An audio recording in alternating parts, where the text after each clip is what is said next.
Good morning guys, nandito ako ngayon sa baba ng aming property kung saan ko itinanim ang aking potatoes. First time ko mag-try magtanim ng potatoes dito sa property namin kasi I didn't try it before dahil sabi nila hindi daw magsusurvive dito sa area kung nasaan kami kasi nasa mountainside kami guys, so it's a little bit cold in here. Hindi katulad sa town dahil mainit doon. So doon talaga yung farming ng potato. So dito sa amin, medyo malamig kami. Bumababa kami ng 16 degrees Celsius lang, 18. Ang pinakamainit namin is 26 degrees, ganun. So 3 days kaming wala dito. Nasa city kami. Kababalik lang namin kagabi. And chinik ko ang aking potato trees. So ang potatoes na to guys is been like 3 weeks already. So, nanggaling lang to sa kitchen ko at itinanim ko nga dito sa labas. So, ipapakita ko sa inyo kung gaano siya ka-nice and parang gusto niya naman yung climate dito sa amin. Kaya, ang bilis niyang lumaki. Then, I'll show you. And gaano kataba yung lupa ko dito.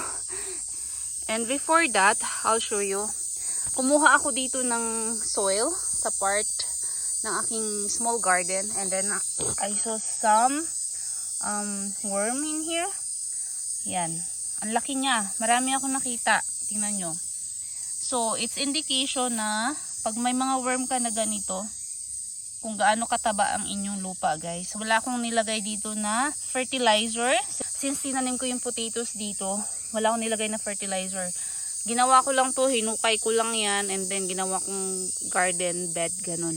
So, ito na guys, ang potatoes natin after 3 weeks na yata to. Ganon. So, ayan.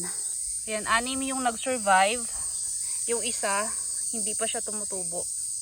Ayan, malaki na siya. Ito yung pinaka-malaki dito. And that one too. Ayan, ang pinaka-malaki. So, it looks like they're growing well dito sa aming property. So, itutuloy-tuloy ko yan. Sana magkaroon ng bunga. Dinadagdagan ko lang siya every once in a while. Dinadagdagan ko ng soil para may umbok or may space kapag namunga na siya. Nagkaroon na siya ng root crops guys. Ayan.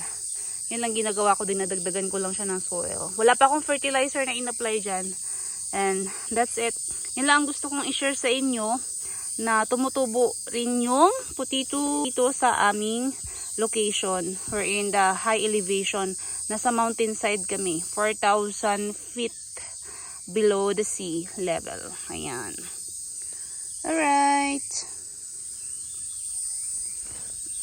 And it's a foggy morning dito sa amin guys. Malakas ang ulan kagabi. And yan, malamig pa rin. So foggy. Pag nagfa-fog dito sa amin, halos umiikot na sa cloud. Ano na kami part. Hindi na makita yung bahay namin, kumbaga, ganun. So, yun lang guys ang gusto kong i-share sa inyo. And thank you for watching. Happy gardening. Bye!